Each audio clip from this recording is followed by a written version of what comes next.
ہماری جماعت کے نہیں ہیں۔ اللہ کا کرم ہے، ہم لوگ اولیاء اللہ والے ہیں، ہم لوگ بڑے پیر روشن ضمیر کے ماننے والے ہیں۔ ہم پوری کائنات ایک طرف ہو جائے اور کوئی کہے کہ تم بزرگوں کو ماننا بند کر دو تو یہ کبھی نہیں ہو سکتا ہے۔ وجہ یہ ہے کہ اللہ نے قرآن میں فرمایا ہے کہ اولیاء جو ہیں وہ ہمارے دوست ہیں۔ اگر کوئی میرے دوستوں سے دشمنی کرے گا تو وہ مجھ سے جنگ کرنے کے لیے تیار ہو جائے، اور ہم اللہ سے جنگ کر نہیں سکتے ہیں۔ ٹھیک ہے، ابھی میں بتاؤں گا کہ اعلیٰ حضرت نے کیسے اس طرف رخ پھیرا ہے، لیکن سب سے پہلے نبی کائنات کی بارگاہ میں اپنی عقیدت کا خراج پیش کریں، جسے درود کہا جاتا ہے۔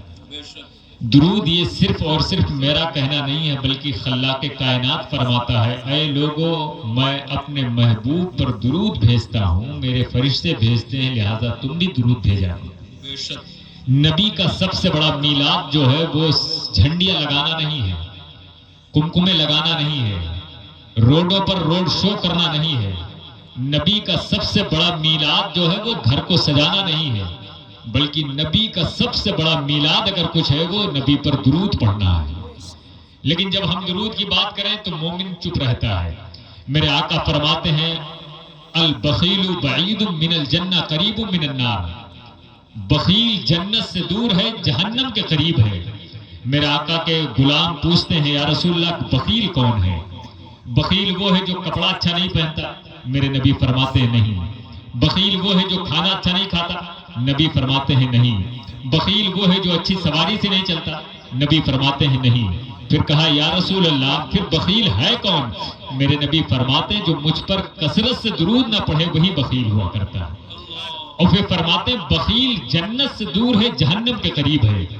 میرے آقا علیہ الصلوۃ والسلام پر درود پڑھنا یہ خدا کی سنت ہے، فرمان الہی ہے، درود میرے نبی پر بھیجو۔ مصیبتیں پریشان کریں تو درود کا ذکر کرو، اس لیے کہ ہر مصیبت کی دوا کا نام صلی اللہ ہے، ہر مصیبت کے علاج کا نام درود ہے، ہر مصیبت کے علاج کا نام میرے نبی کا ذکر ہے۔ تو سب سے پہلا سب سے بڑا میلاد نبی کا درود پڑھنا ہے، اور ہم درود بڑی آسانی سے پڑھتے ہیں۔ غوث اعظم فرماتے ہیں جب درود پڑھا کرو تو اپنی نگاہوں کو بائیں جانب جھکا لیا کرو۔ بائیں جانب جھکانے کا ریزن کیا ہے؟ غوث اعظم فرماتے ہیں دل بائیں جانب ہوا کرتا ہے، اور جب بائیں جانب آنکھیں جھکا کر کے پڑھو گے تو آنکھ اور دل کا کنیکشن ہوگا، اور یہ کنیکشن مدینے والے سے جا کے مل جائے گا۔ تو لہذا آنکھوں کو اپنے بائیں جانب جھکائیں اور میرے نبی پر درود پڑھیں بلند آواز سے، اللہم صلی علی سیدنا شفیعنا حبیبنا مولانا محمد بارک وسلم صلاۃ و سلام علیک یا رسول اللہ صلی اللہ تعالی علیہ وسلم۔ قاری صاحب قبلہ جانتے ہیں میرا میدان نعت کہنا ہے، نعت پڑھنا ہے، لیکن میں ترنم سے کبھی نہیں پڑھتا، لہجہ میرے پاس نہیں ہے۔ جیسے میں آپ سے گفتگو کر رہا ہوں ویسے نعت رسول پڑھتا ہوں، اور نبی کی بارگاہ میں لہجہ نہیں بلکہ دل دیکھا جاتا ہے۔ نبی کی بارگاہ میں یہ نہیں دیکھا جاتا کہ یہ پڑھنے والا مسلمان ہے کہ غیر مسلم ہے، نبی کی بارگاہ میں یہ دیکھا جاتا ہے کہ پڑھنے والے کا دل کتنا صاف ہے۔ نہ جانے کتنے ایک شعراء کی بڑی فہرست ہے جنہوں نے اسلام تو نہیں قبول کیا تھا، لیکن نبی کی نعتیں اتنی لکھی ہیں کہ لوگ پڑھ رہے ہیں جان بھی نہیں رہے ہیں۔ ابھی میرے اس محفل میں پہلی بار نہیں دوسری مرتبہ، ایک مرتبہ قاری صاحب جائز میں تھا، اور بہت بڑا مجمع ہوتا ہے، نیٹ پہ دیکھیے گا بہت تعداد سے مجمع، وہاں ایک صاحب تھے، میں نے ایک سوال کیا تھا، میرے نبی کے والد کا نام کیا ہے؟ آج بھی نیٹ پہ ہے وہ، میں نے پوچھا میرے نبی کے والد کا نام کیا ہے؟ سارے مسلمان دسیوں ہزار کی محفل چپ چاپ بیٹھے ہوئے تھے، اس میں سے ایک صاحب کھڑے ہوئے، انہوں نے کہا میرے نبی کے والد کا نام عبداللہ ہے۔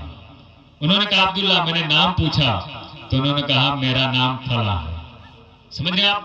اور وہ نام مسلمان کا نہیں تھا۔ میں نے کہا تم لوگ اپنے مقدر پر ناز تو بہت کرتے ہو، لیکن اپنے علم پر ناز کبھی کبھی کر لیا کرو۔ ایک آدمی جو نبی کو نہیں جانتا، جو نبی کا کلمہ نہیں پڑھتا لیکن ہماری ہسٹری جانتا ہے، ایک تم ہو جو کہ نبی کے کلمہ بھی پڑھتے ہو، نبی کے باپ کا نام بھی نہیں جانتے ہو۔ سمجھ رہے آپ؟ ابھی ہمارے بھائی پڑھ رہے تھے نعت، مجھے بڑا اچھا لگا، بہت اچھا لگا، اور اللہ تعالیٰ اہدنا الصراط المستقیم کی توفیق عطا فرمائے۔ نعت یہ نور ہے، دل کو روشن کر دیتا ہے۔ نعت میں بھی لکھتا ہوں، میں بھی پڑھتا ہوں۔ قاری صاحب قبلہ بیٹھے، میں نعت کے کچھ مصرے آپ کے حوالے کرتا ہوں۔ اگر کوئی دنیا کا انسان چاہے قاری صاحب چاہیں، مولوی فخر الدین صاحب چاہیں، یہ علماء چاہیں کہ نبی کی محفل کو میں کامیاب کروں گا، میں کامیاب کروں گا، ساجد کہے کہ میں کامیاب کروں گا، یا آپ کہیں کہ میں کامیاب کروں گا، تو میرے مصطفیٰ کی محفل کو کوئی کامیاب نہیں کر سکتا ہے۔ کامیاب کرنے والی ذات ہے تو آمنہ کے لال کی ذات ہے، کوئی نہیں کامیاب کر سکتا ہے اور نہ کوئی اسے ناکام کر سکتا ہے، اس لیے کہ یہ بزم مصطفیٰ ہے اور مصطفیٰ ہی اسے کامیاب کیا کریں گے۔ کوئی یہ نہ کہے کہ میرے آنے سے محفل کامیاب ہوئی، میرے جانے سے ناکام ہو گئے، نہیں، میرے نبی کی محفل نبی کامیاب کریں گے۔ اور اسی حوالے سے شاعر کہتا ہے، یہ بزم نور سجانا حضور جانتے ہیں، ہے کون میرا دیوانہ حضور جانتے ہیں۔ آپ کے ہاں سبحان اللہ کہتے ہیں کہ نہیں کہتے ہیں؟ میرے یہاں سبحان اللہ کہتے ہیں تو 90 نیکیاں ملتی ہیں، آپ کے ہاں کتنی ملتی ہیں مجھے نہیں معلوم ہے۔ اگر آپ کے ہاں بھی 90 ملتی ہوں تو آپ بھی سبحان اللہ کہہ لینا۔ کیا کہیں گے آپ؟ پھر سے بولو، کیا کہیں گے؟ ذرا مل کے بولو، کیا کہنا ہے؟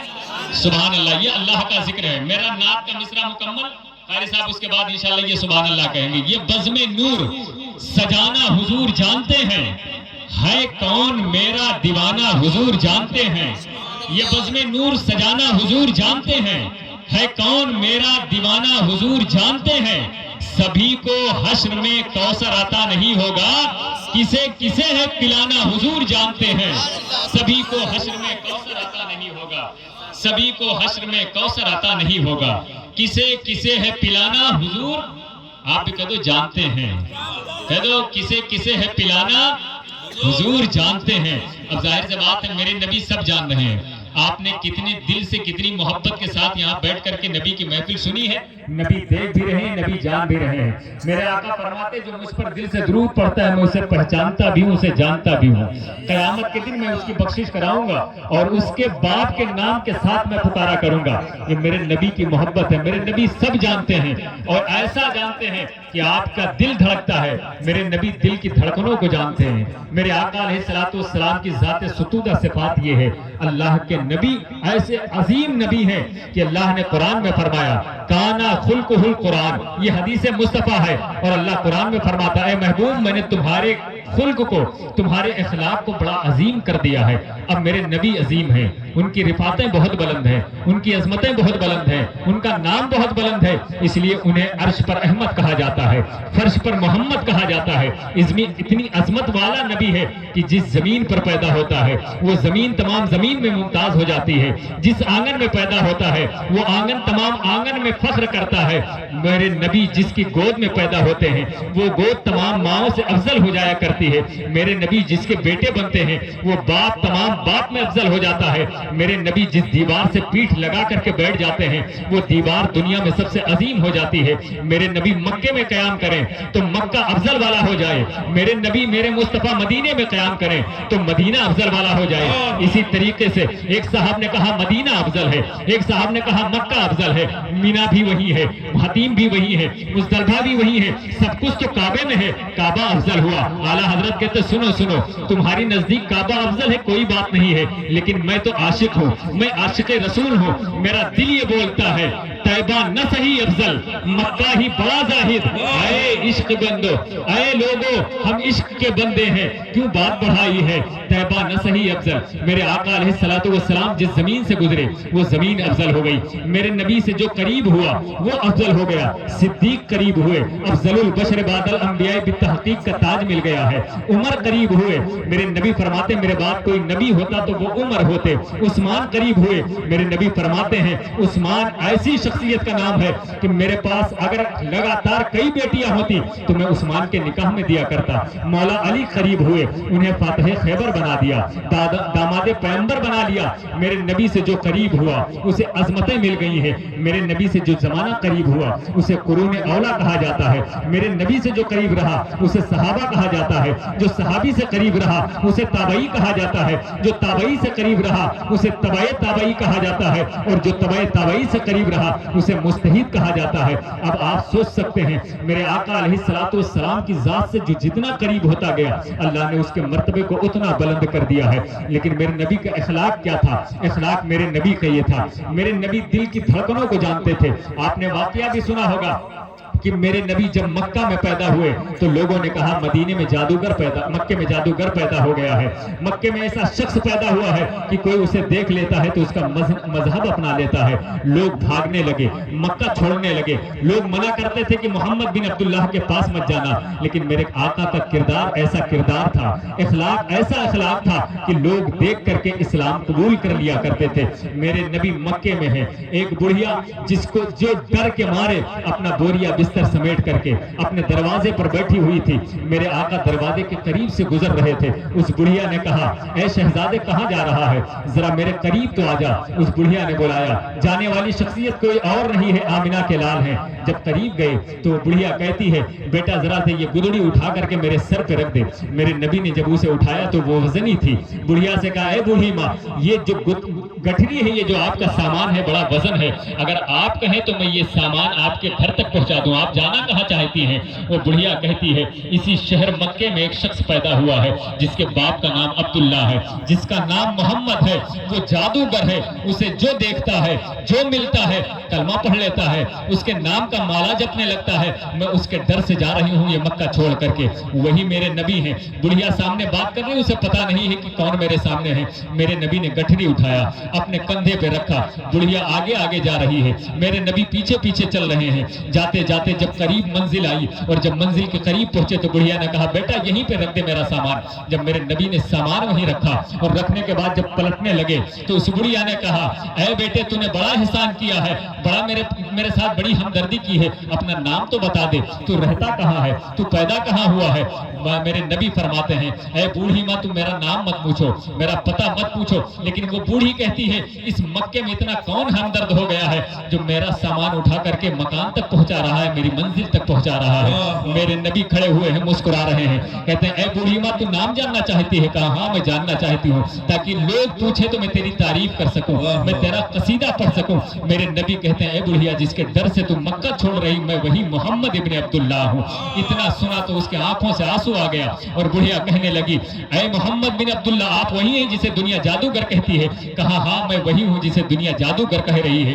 میرے نبی علیہ السلام نے کہا میں ہی محمد ابن عبداللہ ہوں، میرے ہی ڈر سے آپ مکہ چھوڑ رہی ہیں۔ اس بڑھیا نے کہا قسم خدا کی میرے دل کی دنیا بدل گئی ہے، کیا تمہیں اخلاق عطا کیا گیا ہے، کیا تمہیں کردار عطا کیا گیا ہے؟ لوگ تمہیں جادوگر کہتے ہیں، میں کہتا ہوں جادوگر نہیں ہیں آپ تو اخلاق کے پیکر ہیں۔ اسی بڑھیا نے کہا اے محمد بن عبداللہ آپ جادوگر نہیں ہیں، سچے اللہ کے نبی ہیں، لہٰذا مجھے بھی کلمہ پڑھاؤ، مجھے اسلام میں داخل کرو۔ اس بڑھیا نے ایمان قبول کیا۔ جبھی تو کچھ لوگوں نے کہا کہ تیرے شانوں پہ گیسو بولتے ہیں، اسے کچھ لوگ جادو بولتے ہیں، تیرے شانوں پہ گیسو بولتے ہیں، اسے کچھ لوگ جادو بولتے ہیں، ابھی تہذیب کا نوحہ نگانا، ابھی کچھ لوگ اردو بولتے ہیں۔ میرے نبی علیہ السلام کی ذات ستودہ صفات ہے، بڑھیا کا گھر ہے، اور پھر اس کے بعد نبی چلے آ رہے ہیں، واپس آ گئے پلٹ کر کے، بڑھیا نے اسلام قبول کر لیا۔ ایک دن ایک اور موقع آیا تھا، یہ میرے مصطفیٰ کا اخلاق ہے، ایک اخلاق ہے ایک حسن ہے، اور دونوں عظیم ہیں میرے نبی کی۔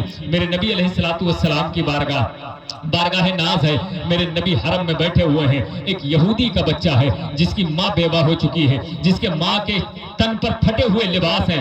اس نے کہا کہ اپنی ماں سے اے میری ماں اگر تو اجازت دے تو میں جا کر کے کسی سے تیرے لیے لباس مانگ کر کے لے آؤں۔